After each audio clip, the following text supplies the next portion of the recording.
Welcome to Inner Rhythm, a podcast about the creative process and following your inner voice. I'm your host and the director of the Pollock-Krasner House and Study Center, Matthew Ward. On today's episode, we uncover the inner rhythm of artists Ghislaine and Lando Fremaux-Valdez.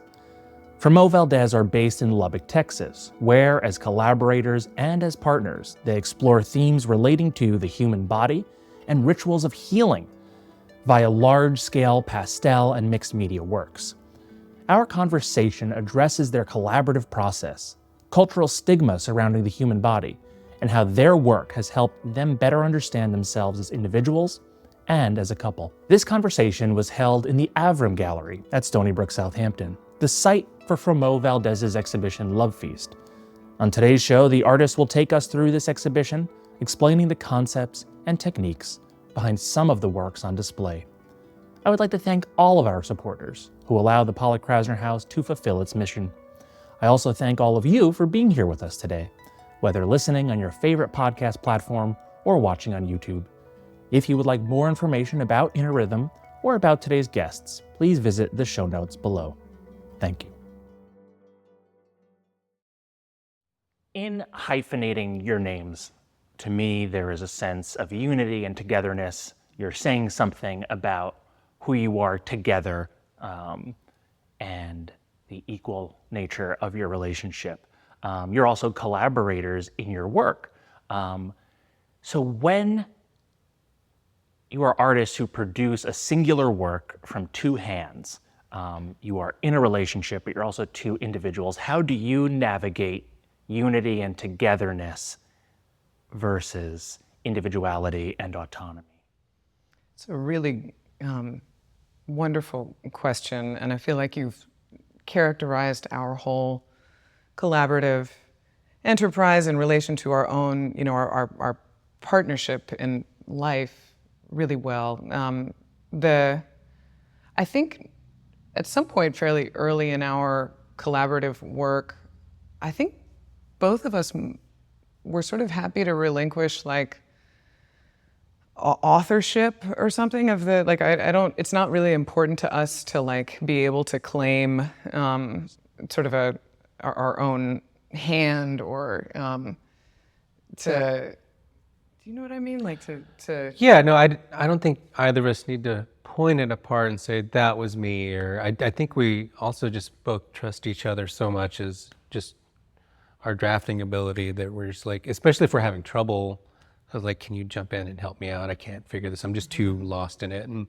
we can just kind of come in and out on several of the same parts and trust that the other person's going to make it right to the eye, and we can look at it and discuss it. Or if something's not quite working, I think we can both trust each other to say, I think maybe we need to do this or that. But there's always going to be a little bit of ego, like if you're like, I think it looks right, I don't know what you want to change, kind of thing. But for the most part, if one of us can see something wrong in something, I think we're going to trust the other one to say like, well, if you see something, then I trust that someone else might see something, and let's look at this together with fresh eyes. Mm-hmm. Yeah, I think like we have, distinct voices, and we have distinct technical approaches, and we can like discern in parts of our work, something that one of us did and something the other did. But probably like true to the hyphenated name, the Fremaux-Valdez is like best embodied in these heavily layered areas where we're undoing and redoing the other person's work in turn so much that there comes to be like a real fusion of styles, or it's like a fusion of the different ways that we see. Yeah, the ways we come at. Yeah, I mean, there's definitely things that I just cannot do that she does. That just the way she gives something form and roundness. There's ways she does that I can't really comprehend how she's doing it. Kind of I do, but it's just like, this is a job for you right here. Mm-hmm. And she has such a vast, such a vast knowledge of anatomy too, that that she brings to the table that I'm really lacking in as far as education-wise, I think so. Oh, come on. Lando, going off that point, could you tell me what you think are Guy's biggest strengths that she brings to the table, and then Guy Lando's? I mean, I mean, she has a really good sense of value and her own, like, with pastel and everything. So she's been working with it so long, she knows what her tools can do. She knows what to reach for, when to reach for it. She also knows when something's just not working out. I think almost everything she does looks amazing, but she'll say, it's not what it needs to be. And it's not necessarily that it's a bad drawing or a failed art piece, but it's not what it needs to be for her. She knows how to do that. I don't know if I know when that's happening. I think I end up taking things down the wrong path for way too long. That's not true. And like I said, she's just an incredible draftsman, and just doing things by her knowledge of the body is just really inspiring. And obviously, I didn't know much about how to work with concepts and have conversations about art before I started it, until I met her, and that's something that I've only gained from her, really. I was just, drawing portraits of people and their dogs before. So. I think the work that we do together is just about, mining all of the meaning that was already in everything that you did. I think Lando's strengths are many. The ones that I'm sort of awed by a lot. Lando is really Lando's a much better designer than I am. I'm not good at seeing like the whole of something, and in that way, Lando is a much more like responsible seer or responsible steward of like the whole work, and he's really able to see how to compose color, how to achieve balance and harmony and interesting, frictions and stuff within the composition, which I can't get back far enough from anything to perceive it that way. So Lando has a tremendous design sensibility that has fundamentally like changed the way that, or basically made me able to participate in the production of artworks that I never could have been part of just for lack of that ability. Lando's a tremendous draftsperson, really precise, and just incredibly attentive. And maybe the other thing to say there is that the sort of way that we maneuver differently with the pastel is like it's sort of there's a directness to the way that I work, and I rely heavily on the mark making. Lando can build things in layers and can work progressively. Lando is probably more patient. Is like what is coming through and what I'm describing. Patient and again, just highly responsible and thoughtful about how to build something progressively and mindfully. And Lando, you referenced in your answer that before you came to this collaborative practice, you were primarily a portraitist. You both had your own careers and paths in the arts before coming together. Could you give us a little background on each of your paths and what the transition was like working with a partner? There seems to be great harmony, both harmony and science and structure to the way you work together now. But I would imagine that when that begins, there's a lot to be learned, though perhaps it was this miraculous coming together. I don't know. I'll let you maybe start on that. Yeah. I think that was. Oh. Yeah. We'll let you. Yeah. So from our separate artistic practices, and then beginning to work collaboratively. So when we were telling Bill this earlier, when we started working, pastel had always been my primary medium, and that had been the case for Lando for maybe a year or two, a few years preceding the time at which we met. Yeah, I mean, I hadn't really done any works on paper at all. I was just doing like a thing at work, really just a portrait of like one of our customers for the month, and then so I was just barely kind of coming in contact with the media, but I don't know. I liked it. I was working really large, about the size of a door frame, so I got used to working, doing giant heads freehand, and which were incredibly just beautiful and really, really finely executed. And so I had seen Lando's work publicly. This is basically this kind of commercial portraiture that he's describing. I'd seen it in Lubbock, and so when we met, we had this sort of immediate affinity that we were both working in this, I think, sort of notoriously difficult and kind of impractical medium, which is chalk. A lot of my work before we met was, I was maybe chiefly concerned with problems relating to how we think about nudity and how we deal with nudity, and the many valences of the experience of being naked, and how we think about the body in relation to that.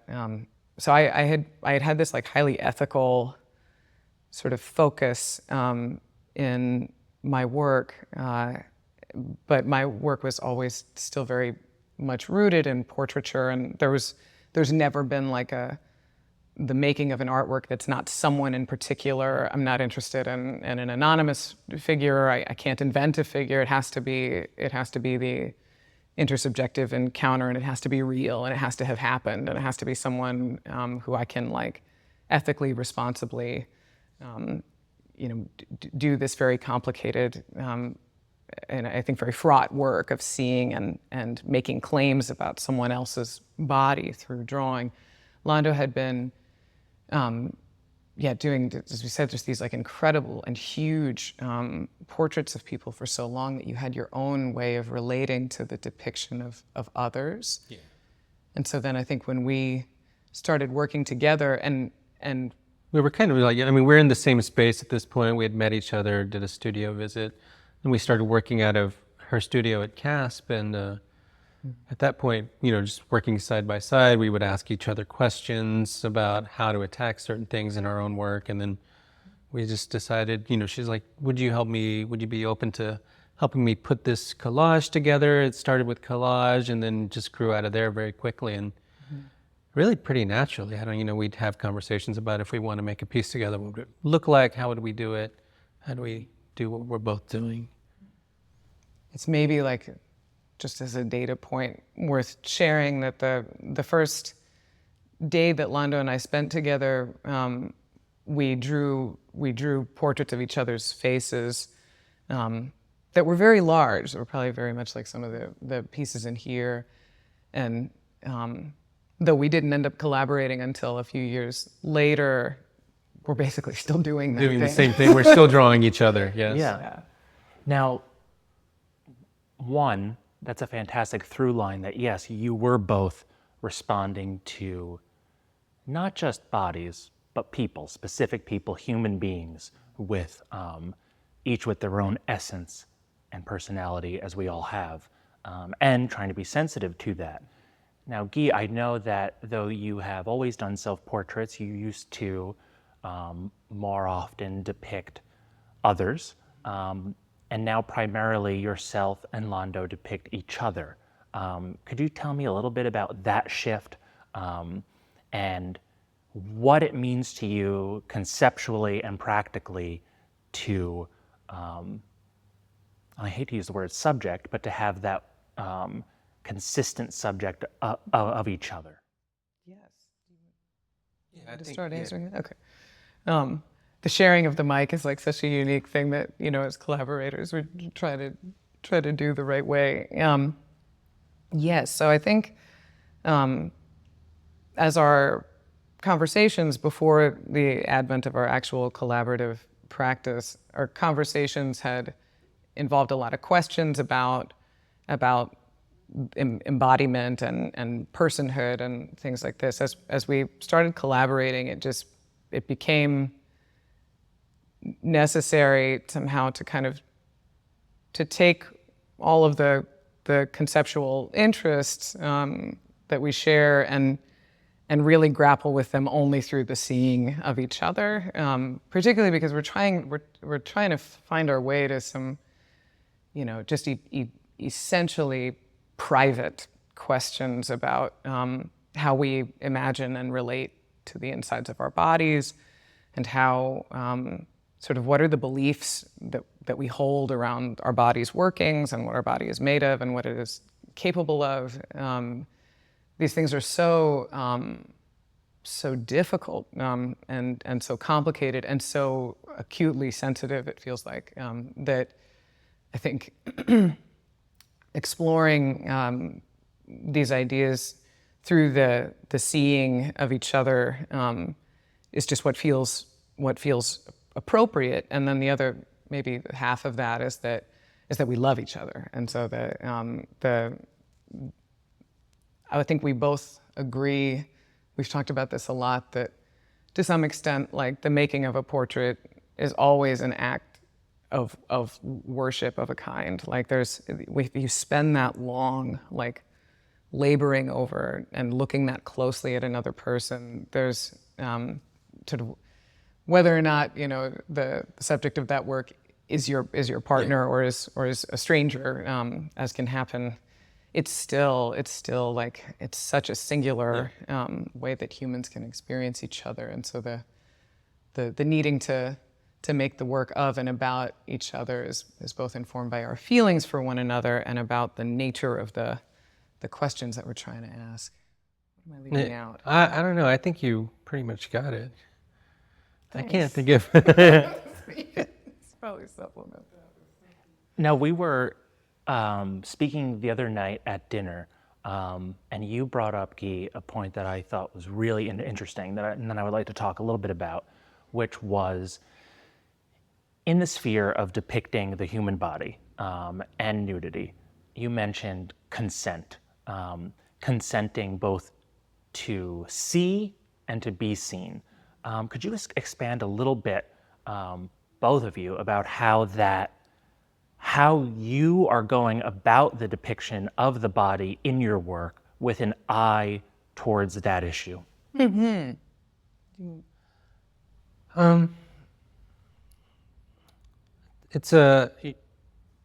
Your question's about the consent of being seen, or? Yeah, I mean, I think, you know, for us, you know, knowing each other and loving each other so much, we inherently kind of have that consent at this point in our work in a lot of ways.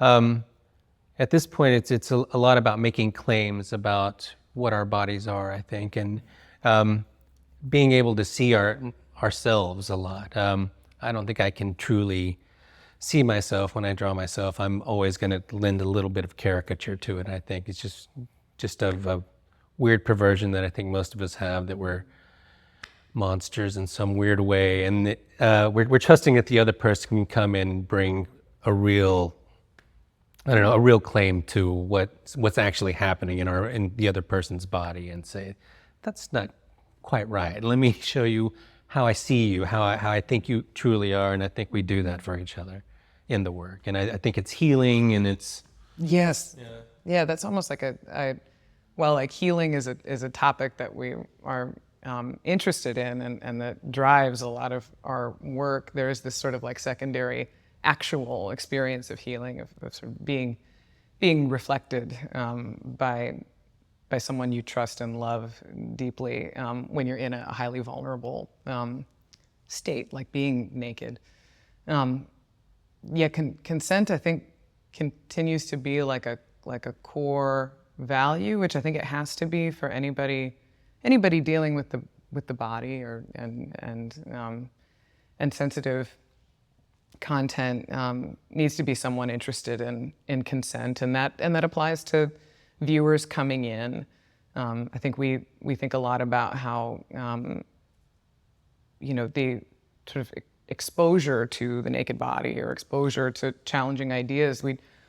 We're holding this work out as important and as impactful, or we hope that it's those things. And so for those reasons, we have to believe that it can, that the encounter with nudity can be a difficult one, or could be one that a person would have a right to opt out of having. We've had this conversation at a lot of, or many times in our work separately and together, about censorship, where if our work has been censored, in like sort of a local exhibition maybe, back in Lubbock, there have often been friends and supporters who will rise to our side and say, like, no one should be censoring this. It's just a naked body. This is just, it's beautiful, or it's life, or like, what's the big deal? What's the big deal is often the defense. And while, like, we so appreciate the support, like but certainly it can't be that. Like, that we necessarily believe that it is a big deal. They're entering into an agreement to say, they're allowed, to see our bodies, but we're not forcing it upon them. That's kind of important, I think. Do you think there's something about the intimacy that you bring to your work that is fundamentally different than a classical nude or something that wouldn't be censored? And how do you define that intimacy? How is one painted or drawn body different than another? What a great question. Yeah. It's so funny because it's such a sort of, nebulous and difficult to pin down, and you end up always sort of resorting to like the, I know it when I see it kind of, instinctual. I think the very fact, though, that it is us is kind of making that, like, it's not a general body, kind of, Right. Separates it from just a regular nude. The fact that you're looking at the artist and it's something they've allowed you to do, as opposed to just like, oh, there is a body who I will never know who that body belonged to, who that face belonged to. And it's not about the body, it's about the larger idea. Ours is about our body and the larger idea to an extent. It is us, and it is ideas that are a part of our life. Yeah, and I think maybe it just goes without saying, but because idealizing is so not, sort of among the aims of either the conceptual aspect of the work, or it's not something that I think either of our hands favor in terms of technique. Like idealizing or sort of, buffing out or smoothing over the body, or is the most problematic thing you could say, but correcting for what would be perceived as flaws or something, because those are never part of our agenda. And in fact, we're always endeavoring instead to capture as much information as like, attentively, and with so much scrutiny. I think there's a level of viscerality that maybe just happens as a result of doing really close looking, and and not, I don't know, and wanting to like exclaim, every pore that you can see. We're not photorealists, so I shouldn't make it sound like that. But I think, there's something where maybe in a highly classical sort of benign sort of nude, there's some way in which the artist is at a distance or is removed, or there is an intent to idealize the body and to depersonalize it somehow. Idealization as a type of censorship. Yes. That's a good... This is why you got to talk to Matt. Like, there it is. And when your work, and I'm not sure how many times it's happened, but when censorship takes place, censorship is of genitalia and parts of the body that are usually covered with clothing, but do you feel that one element of your work that might lead to the censorship is how you model faces? I love that, and I hope so. Like, I hope. I would like, The face. that'd be a nice thing to lay claim to, that it's, that it's because it's not a general thing, that it is a specific person, that it makes it... A specific person with emotion. Yes. Specific emotion. Yes. Yes, the face should be part of that, and it's like the charge of the face is so intense and so hardwired into all of our brains that, I would hope that a face could be almost as worthy of being objected to as like genitals or nipples or other like parts of the body that are that have already been cast as those that should not be seen. And that it's not about pleasure or pain, but it's about our pleasure and our pain. That's really which plays out on through the face. Now, in your work, I feel that we focus primarily on working on the end result, but there's stages in your practice. There is a performative element, or an embodied element, I should say, probably rather than performative. And then there is a photographic element and a digital element. Could you walk me through the stages of one piece? Yeah, I would. Yes. It usually starts with a conversation, I think, about, what are we working on next? We're like, what is the general idea we want, and then from there we'll kind of work through. Should we look for inspiration from older paintings that deal with the similar subjects, or should we, coddle like a series of images to work from, and then from there it'll go, all the way to costuming and Right. I think sometimes, not always, but and just looking at compositions. But I'll let you finish some of this, because it's. I really like that you stated that the origin is in the conversation, for sure, and sometimes those are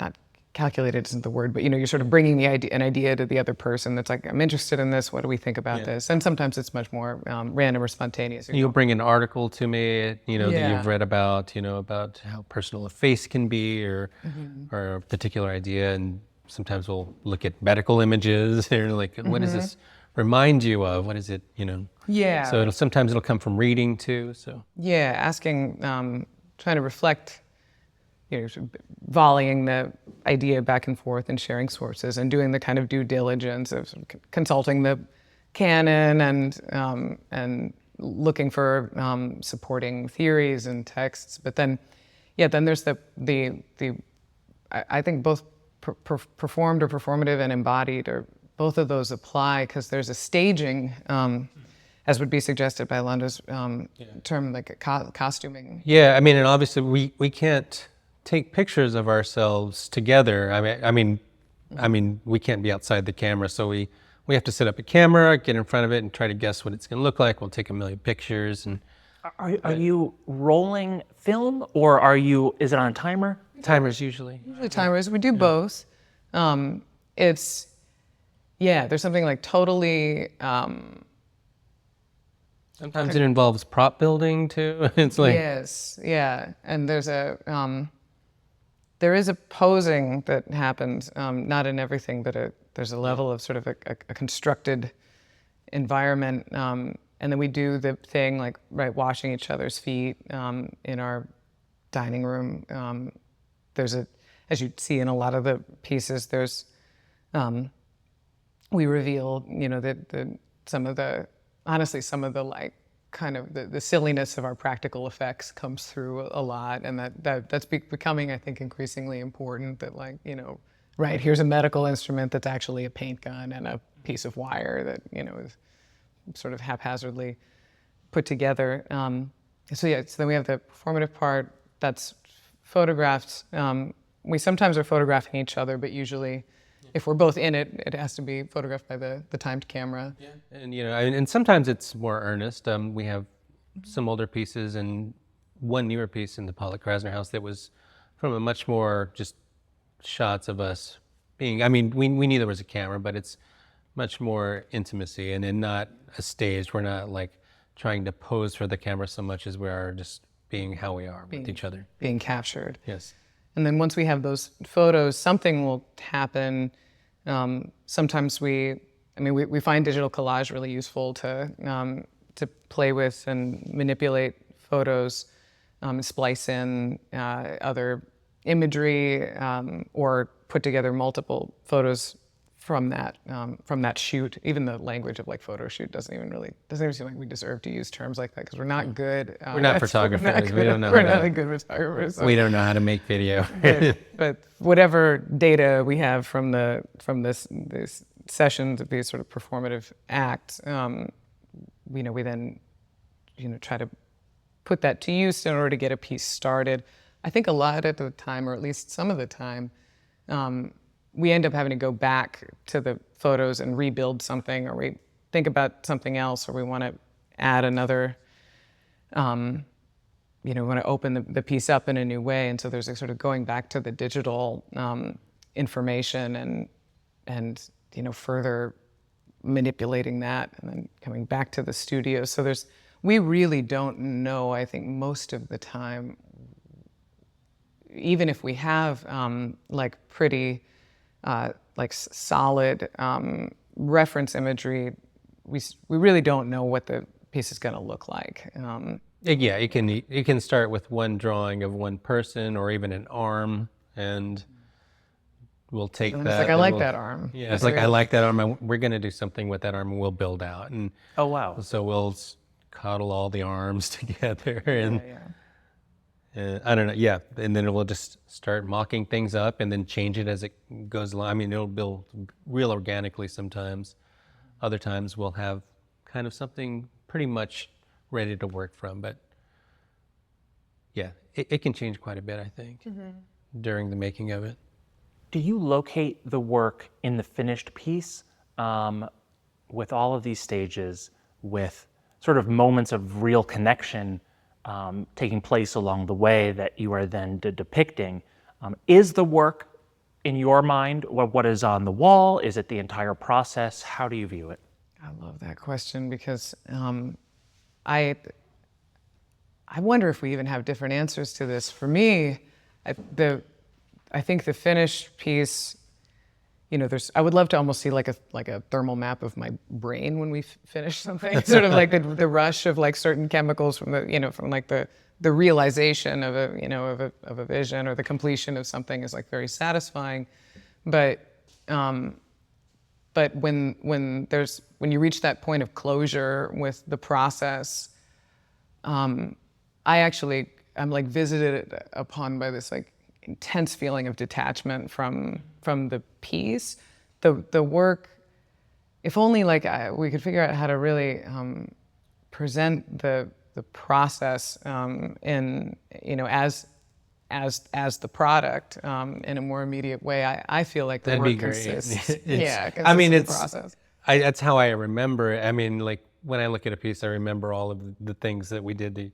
And it lives in a wonderful spot in my brain like that, but I know that it doesn't for anyone else.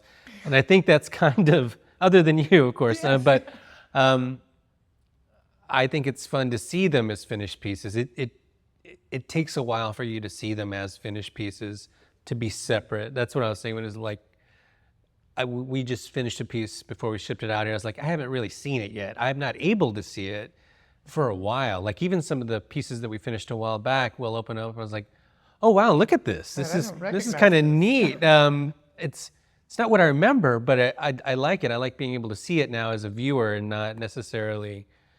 I think it's interesting to do that. I'm not detached from it. I mean, it's hard to detach yourself from the process, but I think it's interesting to see them. And whereas like you hear about directors who won't watch their own movies, I was like, isn't it fun to see it? Like after you're far enough removed to go back and look at it and go, now I can see it as a movie and not this, giant headache that was very difficult, this giant thing to make.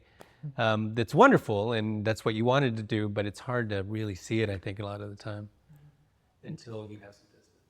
Now, in your newest work, like Bathquake, which is right behind you, you are really highlighting the process. We see a lot of this dissonance, a lot of the photo collage that's going on.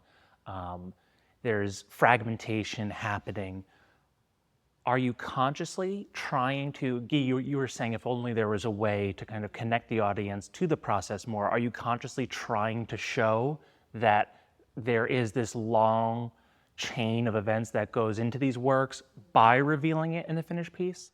I think so. And I don't know how much we would have articulated that from the start, but I think I feel like a closeness with this piece, at least right now, because I feel like it does deliver a little bit on my desire to have have the thing feel emergent or inchoate in a way, and have it be happening rather than being a fixed image. Which, working with Lando, I mean, again, because of Lando's incredible design sensibility and our ability to work well together, I think, within the rectangle, like we produce pieces that I think look, particularly for me, like given the work that my solo work, that look like remarkably finished, that look closed, that look like, they've, like they've reached a conclusion, which I feel like was something I was never able to really achieve aesthetically on my own. But I think maybe with this piece, what I'm excited about in it is really exactly what you say, and that it feels like it's able to exist within like the bounds of the rectangle, but in a kind of in an almost precarious way, because everything is like sort of exploding inside of it. And it really was a piece that came together in such a nonlinear way. It started off, as something that we didn't know if it had really any future. We didn't know if it was just going to be you making a drawing. Yeah, there was a couple of photos that I liked. One that was just kind of out of focus and there was movement in it already, and another one that was just, I really liked how the intimacy that we played in that image, where I'm actually holding her foot. And I think we both knew that we kind of wanted the charcoal drawing to shine through, at least in one of those, if not both of them to some extent, in the looseness. But although I think I kind of lost a little bit of the looseness in the charcoal, we left it charcoal on purpose. We knew we were going to do that going in. Yeah. Now, there's two pieces in this show, Love Feast, that feature each of you washing the other's feet with your hair. And you actually performed this, correct? Mm-hmm.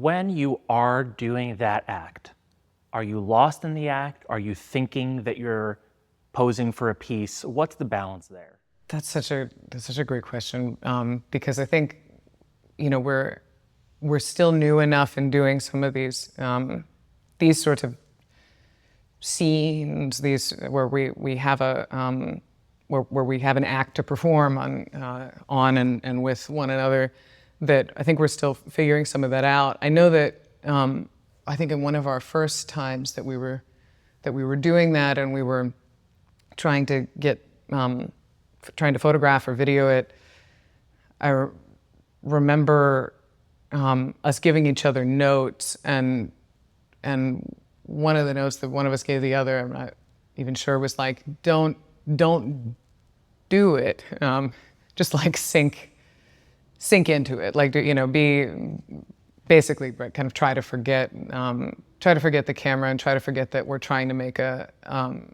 effective image or a composition, and just be present in the making of a thing, which is probably a thing that people in theater talk about. I'm sure we're it's new to. Similar to that. I mean, yeah, it's like, I don't think, if an actor's pushing themselves to a particular point, then it's a whole lot different emotionally than actually being in that position. If they're good actors, I don't think we're quite like good. No, actors, we're not good actors. No, but it's definitely, we're trying to do something like that, I think. So. And that's true. I think some of my own relationship with the camera and previous work is like, the camera is a thing that I just have a lot of conflicting feelings about. I imagine a lot of people do, artists and non-artists alike. It's a complicated instrument, and so I think we're in tension with the camera a lot, because it is, it gives this, and because we're not good photographers, it gives this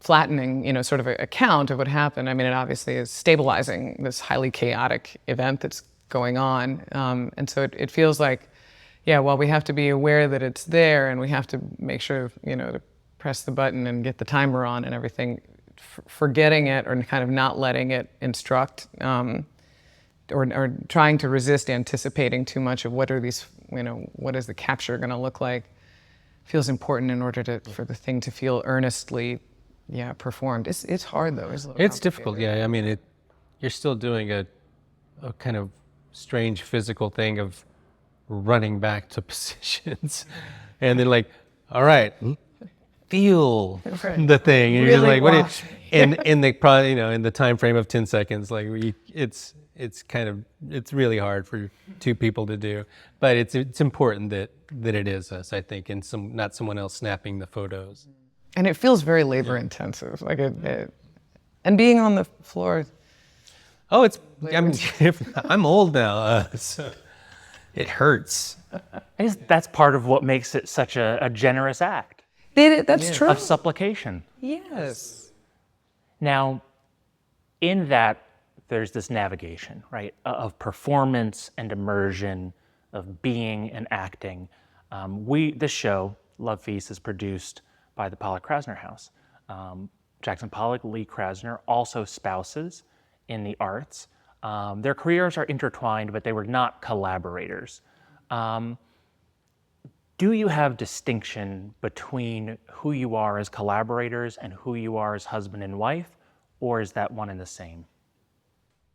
I think it's one and the same. I mean, a lot of the work is about our lives and, the things that we're going through, and, I mean, I don't think there's a whole lot of separation there. So, you could maybe. No, I agree. Yeah. It should be like a good question for like a newlywed game. Yeah, I don't know how to elaborate on it. We but would have the same answer. Yeah, it feels very fluid. Our life and our studio together. I think some of the hardest or most tense conversations that we will happen in the studio. But like Lando was saying earlier, if it's like working collaboratively is like this constant process of deciding if you believe what the other person has done, like the statement that they've made with the drawing, and if you believe it, then you continue to develop it, and if you don't believe it, then there's a negotiation that has to happen. It's like, this is not true to me. This is or this doesn't make sense to me, or I'm not able to. And it's hard for me to ever say that stuff too, because I know that if she was just to do a piece by herself, it would be amazing, and I'm sure she would say a similar thing, or I hope she would. She's like, that basically, I know that anything you do is gonna work. I was just like, I just want to be honest, like I said, it's hard to see yourself, I think, a lot of times. It's like, come on. Oh, yeah, I think these conversations definitely happen on like, the micro level of like, my nose or your like, don't do that to yourself.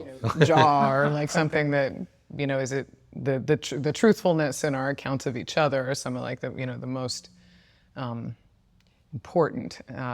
But yeah, I think, it must be a really healthy and productive thing for our ability to communicate with each other, to have that in the studio and and so much of our, she used to, work at the college for a good portion of the day. So, when it's art time, that is our life for a while. It's all in the studio, so it's not a whole lot of separateness.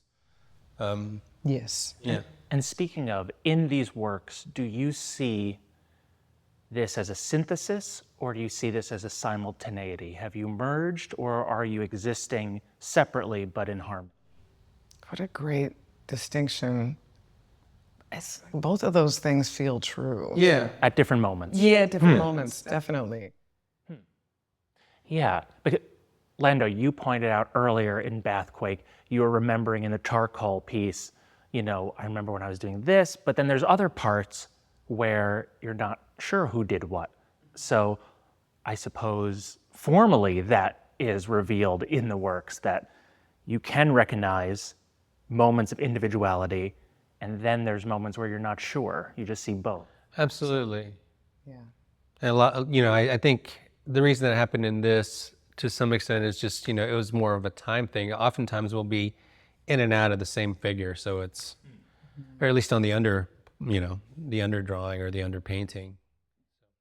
And to build off the previous question, It sounds like you do not see a distinction between the personal and the professional, but I wonder in terms of space, like Pollock and Krasner, you have a home studio. Is the studio space distinct from your home space? Does that feel like a workspace, or is that part of your life just as your kitchen and your bedroom would be? Although I suppose the works start in the house with... Yeah, I mean, it's a workspace for sure. I mean, some of the preparatory work happens outside of it, but if we're in there, we're not hanging out. It's physically separate from the house. We're in there to work on them. Yeah, it's like that, but it is sort of, I like this question because I hadn't really thought about it as, even though it's physically detached from the house, but it is like another room in the house, and it's a room where we do a really particular kind of communicating, the same way that you do a particular kind of communicating in your kitchen or at your dining room table or in your bedroom or like your sitting room or and so it is sort of like that, but it does have to feel like when we go in there that particularly because time is so precious right now with the way that like our professional lives are, that you have to arrive at the studio with purpose, and it's gonna be work. But I really like what you pointed out about how the whole process really does originate inside the house. It all is like born out of what happens in the intimate space of the home, where you're dealing with health and loss and feelings and questions and great questions. And because your work is so intensely personal, do you feel that your relationship with the viewer is a personal one, or are you thinking first and foremost about each other and the work, and what happens when it's in front of the viewer? Or are you thinking about them along the way? Really good question. Yeah. I keep saying that. Thank you. We might have known. But It definitely, starts with us, but I think it goes to the other thing. It does exactly that. It does become a pact with the viewer, saying you can come into our lives and look and see, and maybe there's something that you can take away from it that's part of your life. But it's, I don't think maybe there's a couple of choices, that we make, while we're making it. It's like, well, I don't want this to be misconstrued by a viewer, potential viewer, but it's mostly about us, and we're making it, with ideas that we have and not necessarily for anyone else. But obviously we want it to be seen. But right. I feel like, the viewer is the really sort of slippery spectral figure who's in there, who's a discussant sometimes, as you imagine, like misconstrual is something that you're always trying to correct for, which you can only correct for so far. So you try to confer with the imagined viewer on like how could this choice that we're making be interpreted by someone else, and then you have to square that, or make peace with the potential that you're leaving for the misinterpretation of your own, of your own work. But I think the viewer is in the conversation. I think we really hope that, that if you go far enough, or you sort of reveal enough of what is so intensely personal, that people really do recognize each other in that place in ways that are like maybe not verbal and maybe not things that we could have said to each other, but that's what we can do with visual artists. There's some way we can reach each other kind of through the extreme, specificity and singularity of our own lives, and then discover therein that this is actually incredibly ubiquitous, or there's something here that that people can relate to. Ghislaine and Lando, thank you for sharing your lives with us. It's deeply appreciated. Thank you. Thank you, Matt.